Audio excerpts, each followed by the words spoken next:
بزرگ تھے، ہر وقت اللہ سے عافیت مانگتے تھے، ہر وقت اللہ سے عافیت مانگتے تھے، ہر وقت عافیت مانگتے تھے۔ لوگوں نے پوچھا، لوگ ان کو صالح جانتے تھے، نیک سمجھتے تھے کہ حضور آپ اور کوئی دعا مانگتے نہیں، عافیت ہی مانگتے ہیں۔ فرمانے لگے میں مانگا کرتا تھا شروع میں، بعد میں خیال آیا ہے اور بھی دعائیں مانگا کرتا تھا، یہ احساس بعد میں نصیب ہوا۔ فرماتے میں مزدوری کرتا تھا، مال برداری کرتا تھا، ایک جگہ پہ ڈیوٹی کر رہا تھا تو تھک گیا، اور وہ جو کام لینے والے لوگ تھے ان کا رویہ بھی بڑا ترس تھا، تکلیف ہوئی۔ تو میں نے اپنے مالک کی بارگاہ میں عرض کی، مالک اگر 2 روٹی بغیر مجھے مشقت کے مل جائے دن میں تو تیری بارگاہ تو بڑی کریم ہے۔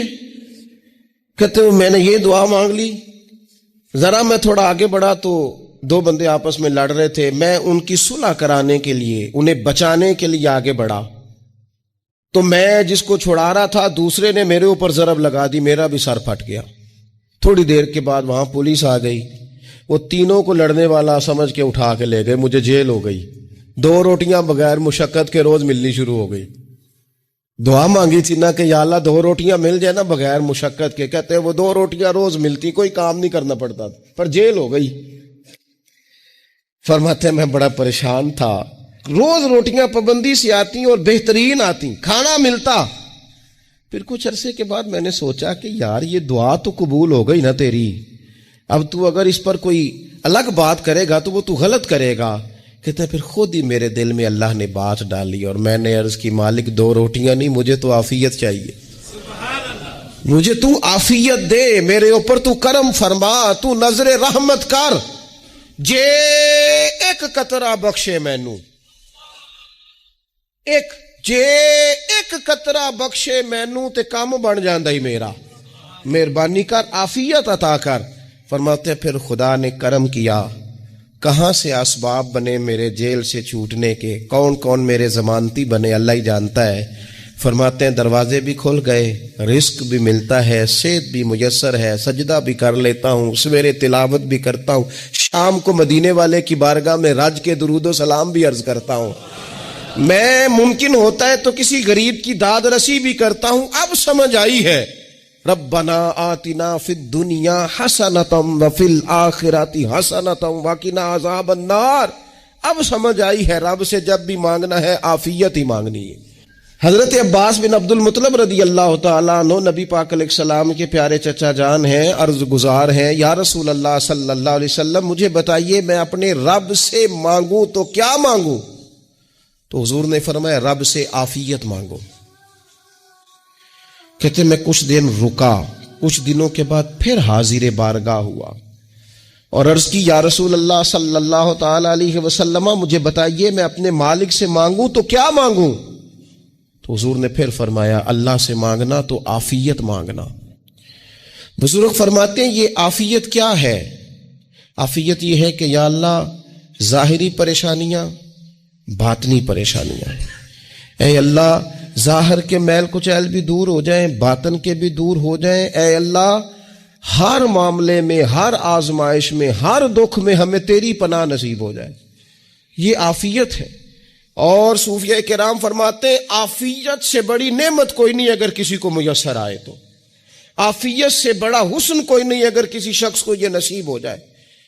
اور ایک اللہ والے نے تو ایک اور بڑا خوبصورت ترجمہ یہاں کیا ہے، وہ کہتے ہیں عافیت کا مطلب ہے دل کا قرار، عافیت کا مطلب ہے باطن کا سکون، عافیت کا مطلب ہے انسان کے مزاج کا حوصلہ، ٹھنڈک، بردباری۔ جس بندے کو عافیت نصیب ہو جاتی ہے گویا اللہ اسے سکون کی دولت عطا فرما دیتا ہے، تھوڑے پیسوں میں بھی سکون، بغیر شہرت کے بھی سکون، کوئی بات مان لے تب بھی سکون، کوئی دھتکار دے پھر بھی سکون، لوگوں کی گڈ بک میں ہو پھر بھی سکون، اور اگر لوگ سارے مخالفت میں آ جائیں تو چونکہ اللہ نے عافیت دی ہے پھر بھی سکون۔ اللہ تعالیٰ نے ان لوگوں کو قرار کی دولت، اللہ سے عافیت مانگی جائے، اس میں دنیا کی بھی بھلائی شامل ہے، آخرت کی بھی بھلائی شامل۔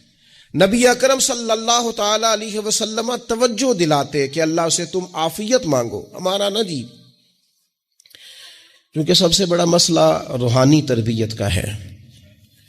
ہمارے ہاں باتیں ڈھیر سارے لوگوں کو آتی ہیں اور بہت زیادہ آتی ہیں، منصوبہ بندی کرنا، پلاننگ کرنا، اپنے معاملات کو خود سے کیسے لے کے چلنا ہے، کیسے ٹھیک کرنا ہے، اپنے حق میں دنیا کو کس طرح قائل کرنا ہے، یہ ڈھیر سارے لوگوں کو آتا ہے، اور اپنے حق میں دلائل کس طرح قائم کرنے ہیں، اس میں بہت سارے لوگ خود کفیل ہوتے ہیں، انہیں کسی سے مشاورت کی بھی ضرورت نہیں ہوتی۔ لیکن اللہ کی بارگاہ سے اپنا رشتہ کیسے جوڑنا ہے، مالک سے کرم کا سوالی کس طرح کر کے ہونا ہے، اللہ سے عافیت کا سوال کیسے کرنا ہے، یہ چونکہ روحانی تربیت میں ہمارا مزاج نہیں ہوتا، لہذا ہم اس طرف جاتے نہیں، ہم وہ اپنی مرضی کی چیزیں، یعنی وظیفہ پوچھ کے گئے ایک صاحب، کچھ عرصے کے بعد آئے ہیں تو آ کے کہتے ہیں مولانا صاحب، پیر صاحب یا قاری صاحب یا فلاں صاحب، کسی سے بھی پوچھ کے گئے، کس چیز کو نیک آدمی جانا، پھر لوٹ کر آ کے کہتے ہیں کہ آپ نے وظیفہ بتایا تھا پر کام کوئی نہیں ہوا۔ تو میں تو صاف کہتا ہوں اور کھلے دل سے کہتا ہوں کہ بھئی وظیفہ آپ کو بتایا تھا کہ اللہ کی رحمت متوجہ ہوگی، خدا کی رحمت کو آواز دینے کے لیے وظیفہ دیا تھا، کوئی بھی وظیفہ رب کو مجبور تو نہیں نہ کر سکتا معاذ اللہ۔ اور وظائف کس لیے پڑھے جاتے ہیں کہ جلدی سے معاملات ٹھیک ہو جائیں، میرے حق میں چیزیں بہتر ہو جائیں، تو اللہ کی رضا کے لیے پڑھے جاتے ہیں۔ تو وظائف کو، عبادات کو، نوافل کو، تلاوت کو، درود پاک کو تو رضا الہی کا ذریعہ بنانا چاہیے، لیکن ہم چونکہ ایک پورا الجھاؤ رکھتے ہیں اپنی دنیا داری کے معاملات سیدھے کرنے، ایک پورا خیر رکھتے ہیں۔ وہ لوگ ملتے رہتے ہیں مختلف بزرگوں کی نسبت کے تعلق سے، تو بعض جگہوں پہ بعض لوگ بڑے تیز ہوتے ہیں، یعنی ان سے آپ کی ملاقات ہوتی ہے تو بندے کو محسوس ہوتا ہے کہ یار اسے تو پہلے ہی ساری باتوں کو پتہ ہے، اور کئی دفعہ ان سے ملنے کے بعد احساس ہوتا ہے کہ یار اس سے تو تھوڑا سیکھ ہی لیتے تو بہتر تھا، یہ تو بات بڑی آگے نکل گئی۔ سارا پتہ ہوتا ہے، باشعور ہوتے ہیں، لیکن ڈر آتا ہے اللہ سے۔ اتنا باشعور آدمی، سمجھدار، پنچایت، پریا، لوگ، دین، دنیا سارا پتہ ہے، نماز کا ٹائم آ گیا تو وہ چھپتا پھرتا ہے، اس کی طبیعت پر بوجھ بن رہا ہے معاذ اللہ اللہ کے حضور حاضر ہونا، اسے خیر کا کام کرنا پڑ رہا ہے تو وہ ادھر ادھر نکلتا جا رہا ہے۔ تو سوال یہ ہے کہ پھر یہ شعور کا کیا مطلب رکھا ہوا ہے ہم نے؟ پھر اللہ سے دعا کرنے کی ضرورت نہیں۔ وہ حضرت عارف رومی رحمۃ اللہ تعالی علیہ فرمایا کرتے تھے بعض لوگوں کو رب سارا کچھ دیتا ہے، سجدے کی توفیق نہیں دیتا۔ اس کا مطلب یہ ہے کہ وہ کہتا ہے یہ سارا کچھ لے اور نکل جا، میرے گھر نہ آنا، رکھ سارا کچھ پاس۔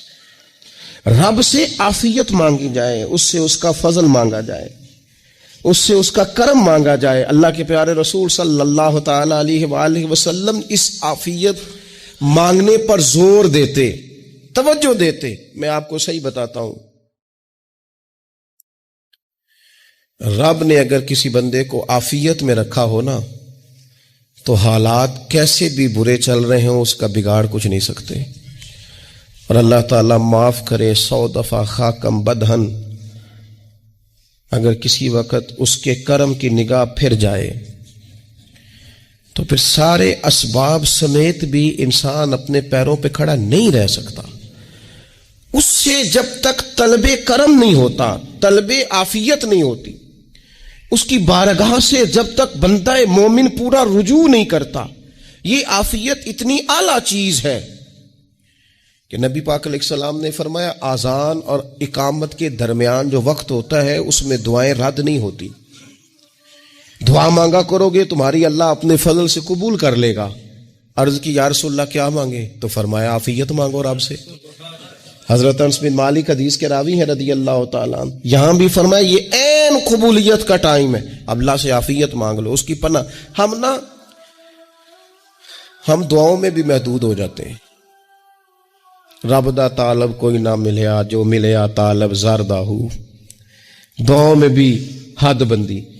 بعض اوقات بچے بھی تربیت کرتے ہیں نا، ایک مولانا ہے، ان کا خیال ہے کہ انہوں نے مجھ سے کچھ پڑھا ہے تو کبھی کبھی استاد جی کہہ دیتے ہیں، بہت پرانی بات ہے، انہوں نے مجھے فون کیا کہ اگر آپ کبھی تشریف لائیں، تو میں نے کہا پتر دعا مانگ اللہ کو چھوٹی جی گڈی دے وے، تو اس بچے نے میری بڑی تربیت کی، کہنے لگا استاد جی اللہ کو لو منگنی ہے تو وڈی ساری منگو، آپ نے محدود کیوں کیا کہ بھئی یہ چھوٹی سی اللہ گاڑی کیوں اللہ چھوٹی دے، رب دے تو بڑی دے اور رحمت سے دے، اللہ سے مانگنی ہے نا جی۔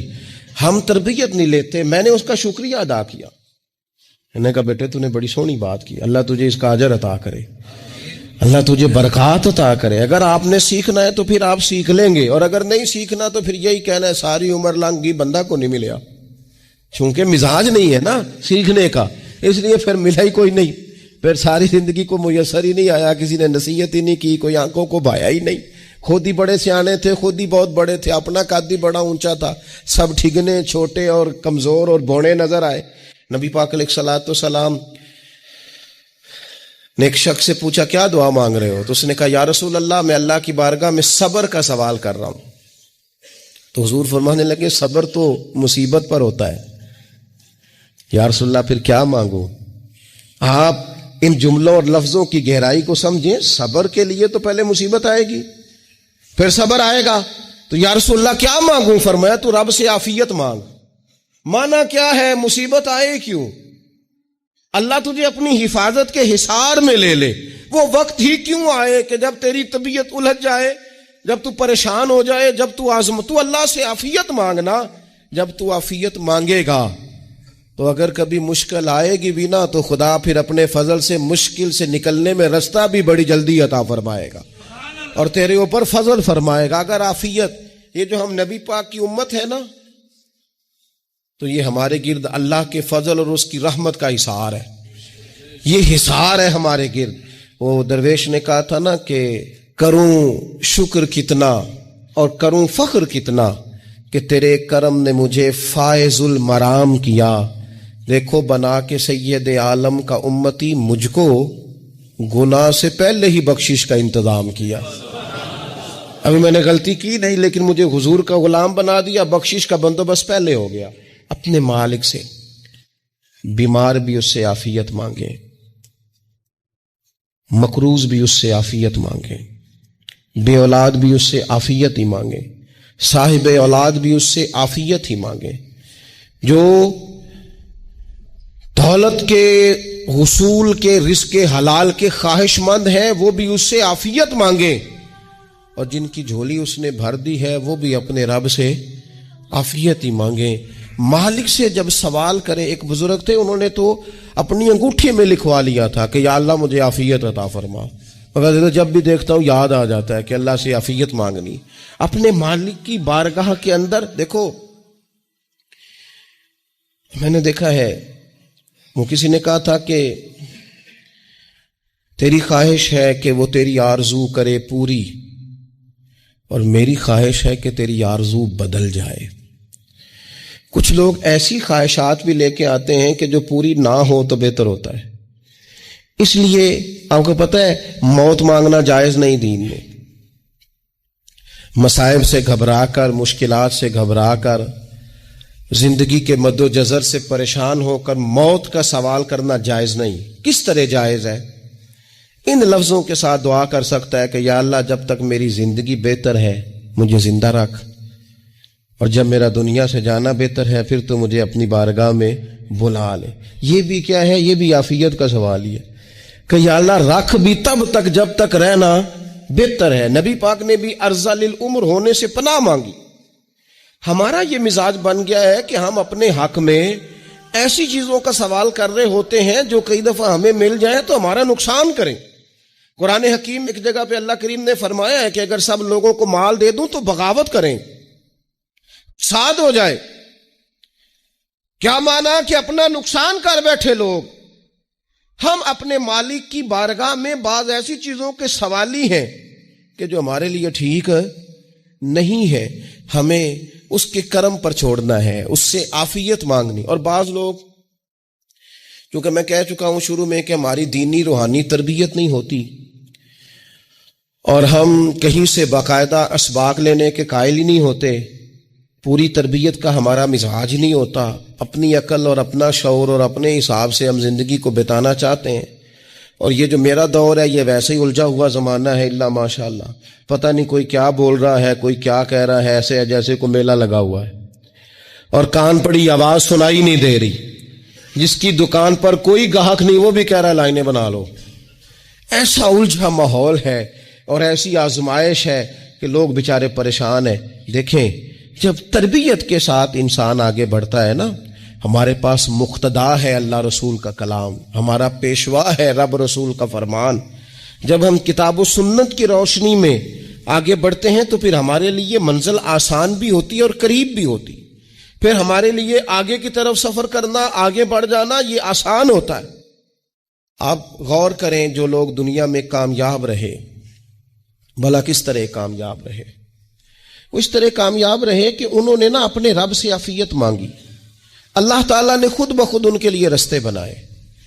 آپ تاریخ پڑھیں گے بعض لوگوں کی تو لگ نہیں رہا تھا کہ وہ اتنی کامیابی حاصل کریں گے۔ دیکھ لیں آپ، حضرت غوث اعظم جیلانی رضی اللہ تعالیٰ عنہ بغداد شریف تشریف لاتے ہیں تو ان کی کیفیت یہ ہے کہ پتے کھا کے گزارا کرنا پڑتا ہے، یعنی پیچھے کوئی ایسا بیک گراؤنڈ کسی کا بنایا ہوا ادارہ، کوئی بڑی خانقاہ، کوئی بڑے لمبے چوڑے والد صاحب کے مریدین، کوئی بڑا لمبا سلسلہ نہیں مل رہا۔ ان کو بظاہر پتے کھا کے گزارا کرنا پڑتا ہے، لیکن چونکہ وہ نکلے ہیں اللہ کی مدد کے ساتھ، انہیں اللہ نے تائید دی ہے، فضل فرمایا ہے، تو نتیجہ یہ نکلا ہے کہ 70 ہزار بندہ ایک ایک وقت میں تربیت لینے کے لیے ان کے سامنے موجود ہے۔ یہ اللہ نے اسباب بنائے ہیں، کیونکہ جب رب عافیت عطا کرتا ہے تو پھر اللہ اسباب بھی پیدا فرماتا ہے۔ ہمارا ذہن تو تھک جاتا ہے سیاست کرتے کرتے، ہم تو جناب پوری ترتیب سے ہمیں سلیقہ آتا ہے کس طرح کر کے کس بندے کو کیسے قائل کرنا ہے، پورے طور پر ہم وہ ساری زندگی سیاست کرتے رہتے ہیں۔ وہ خاندانوں میں بھی چلتی ہے، گلی محلے میں بھی چلتی ہے، دوستوں میں بھی چلتی ہے، اور بعد میں پتہ چلتا ہے کہ یہ پتے کھیل کون رہا تھا، اصل میں صلح کرانے والا تھا کہ لڑائی کرانے والا تھا، یہ سب کا خیر خواہ تھا، یہ سب کی ذہن کے اندر فطور کی آمیزش ہی اس شخص کی وجہ سے تھی۔ ہم چونکہ وہ خاص عافیت اللہ سے نہیں مانگتے، ہماری مخصوص سیاست ہوتی ہے سبھی کو راضی رکھو، اس کا نتیجہ یہ نکلتا ہے کہ ایک ٹائم آتا ہے کوئی بھی راضی نہیں رہتا۔ ہم اگر اپنے مالک کی طرف رجحان کریں اور اللہ نے جو ہمیں شعور دیا ہے اس شعور کو لے کر اللہ کی بارگاہ کی طرف بڑھیں، آپ یقین کریں اعلیٰ حضرت بریلوی رحمۃ اللہ علیہ کی کتابیں ہیں، ایک ایک کتاب پر پی ایچ ڈی ہو رہی ہے، اور انہوں نے 150 سال پہلے بیٹھ کر جو کچھ لکھا تھا بین ہی لفظ بلفظ اس کی ضرورت آج محسوس ہو رہی ہے اور آنے والے وقت میں بڑھ رہی ہے۔ لیکن ان کے پاس کوئی ٹیم نہیں تھی، 50 لوگ نہیں تھے جو ان کے پاس بیٹھ کے لکھواتے، اپنا پریس نہیں تھا، ایسے لوگ نہیں تھے کہ جن کو پتا ہوتا کہ کتاب ہم کل چھاپیں گے اور اتنے فیصد یہ مارکیٹ میں نکل بھی جائے گی، ایسا کچھ نہیں تھا۔ کیا تھا؟ اللہ کی مدد ساتھ تھی، تائید ایزوی ساتھ تھی، اللہ نے اپنی عافیت میں رکھا تھا۔ وہ قرآن مجید کی آیت کا ترجمہ کرتے ہیں نا اعلیٰ حضرت، اہدنا الصراط المستقیم، یا اللہ ہمیں سیدھی راہ پہ چلا۔ بہت سارے مفسرین نے کہا اے اللہ ہمیں سیدھا راستہ دکھا، فرماتے ہیں اے اللہ ہمیں سیدھی راہ پر چلا۔ تو کسی نے کہا حضور یہ چلا اور دکھا میں کیا فرق ہے؟ فرمانے لگے دکھانے کا مطلب یہ ہوتا ہے کہ کسی نے پوچھا میں نے گجرانوالہ جانا ہے، تو دکھانا یہ ہے کہ اسے کہا یہاں سے باہر نکلو، روڈ پہ چڑھ جاؤ، سیدھے جاؤ گے، ایک پول آئے گا اسے کراس کرنا، نیچے اترنا، وہاں سے شہر شروع ہو جائے گا۔ پھر اس نے اگر کوئی اندرونی جگہ شہر کی پوچھ لی تو اس کو کہا کہ رائٹ ہو جانا، پھر لیفٹ ہو جانا، پھر آگے کسی سے مزید۔ یہ ہے راستہ دکھانا اور ایک ہے چلانا۔ اس نے کہا میں نے گجرانوالہ جانا ہے، تو اس نے کہا ساتھ بیٹھنا میری گاڑی پہ، جہاں تو نے جانا ہے میں چھوڑ کے آتا ہوں۔ یہ راستے پہ چلانا ہے، یہ مقام تفکر ہے، آپ اس پر غور فرمائیں گے۔ کہتے ہیں یا اللہ تو ہمیں راستہ دکھائے گا اور دکھاتا ہے، لیکن چاروں جانب شیطان بھی تو بیٹھا ہے نا، فتنے بھی تو ہے نا، تو اگر تیری رحمت ساتھ رہے، مانا کہ محبت کے سفر میں ہر گام پہ 100 مشکل ہے، لیکن یہ سفر آسان بھی ہے اگر ساتھ تمہارا ہو جائے۔ اگر تو ساتھ چلے تو پھر یہ سفر مشکل۔ وہ ہارون رشید نا اپنے محل کی چھت پہ ٹہل رہا تھا، سب سے اوپر والے چوارے پر، نیچے سے حضرت بہلول دانا گزر رہے تھے، اوپر اس کے ساتھ سپاہی بھی تھے، گن مین بھی تھے۔ اس نے کہا یہ بابا تو ذرا اوپر اٹھاؤ۔ انہوں نے ایک ڈولی ایک ٹوکری سمجھ لیں، اس کو رسیاں باندھ کے نیچے پھینکا. نیچے جو سپاہی تھے ان کو کہا کہ یہ بابا جی کو پکڑ کے اس میں بٹھاؤ. انہوں نے جبرن تھاما بابا جی کو، اس میں ڈالا، اوپر والوں نے کھینچ لیا. 2-3 منٹ لگے. ہارون رشید کے سامنے حضرت بہلول دانا پہنچ گئے تو تھوڑے ناراض بھی ہوئے کہ یہ کوئی طریقہ تو نہیں نا بلانے کا. ملاقات ہوئی تو کہا کیوں بلایا؟ کہنے لگا ایک مسئلہ پوچھنا تھا. فرمانے لگے بادشاہ ہے نا، تیرے مسئلے پوچھنے کا بھی اپنا ہی انداز ہے، پوچھ مسئلہ. کہنے لگا بابا پوچھنا تھا کہ آپ اللہ تک کیسے پہنچے؟ حضرت بہلول دانا چپ کر گئے. 2-4 منٹ کے بعد کہنے لگے جس طرح ابھی زمین سے تیرے تک نہیں پہنچا، بالکل اسی طرح پہنچ گیا اور رب کریم کی بارگاہ تک. اور وہ بھی جو اس نے کرم فرمایا ہے، ورنہ میں تو نہیں سمجھتا کہ میں پہنچ گیا ہوں، وہ بھی اگر تیری خوش گمانی ہے. ہارون رشید کہنے لگا مجھے سمجھ نہیں آئی. فرمانے لگے تو بادشاہ جو ہے، اتنی جلدی کیسے سمجھ میں آئے گی تجھے بات؟ فرمانے لگے اگر میں تجھ سے ملنا چاہتا نا تو میں ایک درخواست لکھتا، پھر کسی وزیر سے سفارشی سائن کراتا، پھر وہ جمع کراتا، پھر مجھے ٹائم ملتا کہ فلاں دن فلاں تاریخ فلاں ٹائم آ جانا، پھر آ کے میں لائن میں لگتا.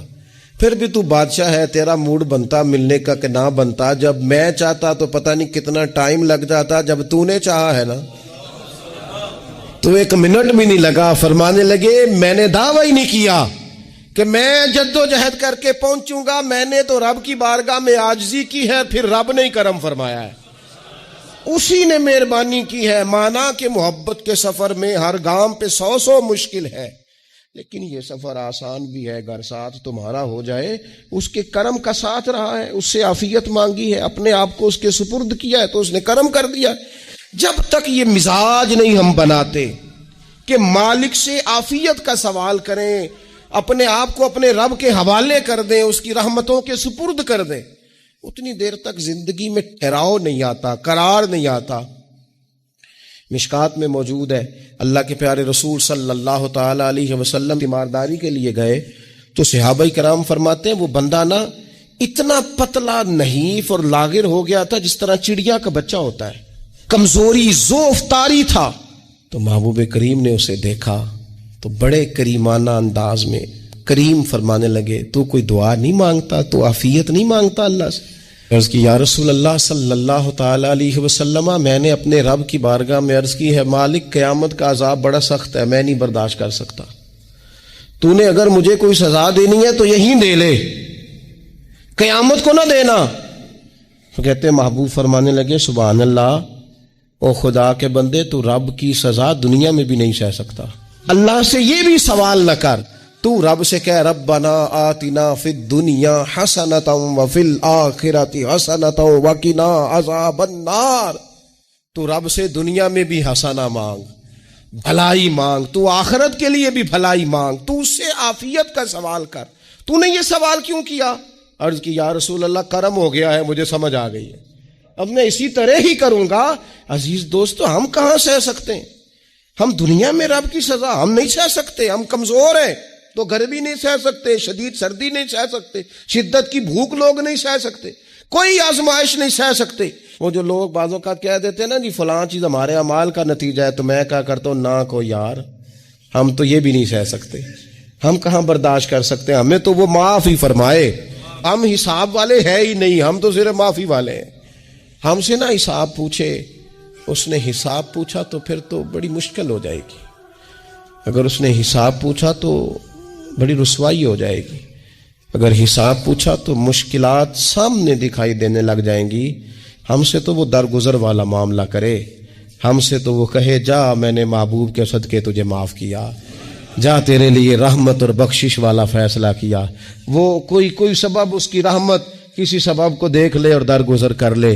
تو آج کی پوری گفتگو میں آج آپ کو بڑی ذمہ داری سے یہ گزارش کر رہا ہوں، اللہ سے عافیت مانگے، ہر وقت عافیت مانگے.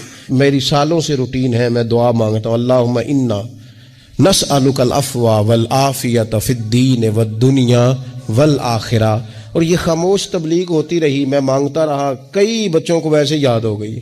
اس کو یاد کر لیں، اللہ سے عافیت مانگے، دین میں، دنیا میں، آخرت میں، اس کو اپنا مزاج بنائے. اللہ تبارک و تعالی ہم سب کو عافیت نصیب فرمائے. آخر دعوانا الحمدللہ.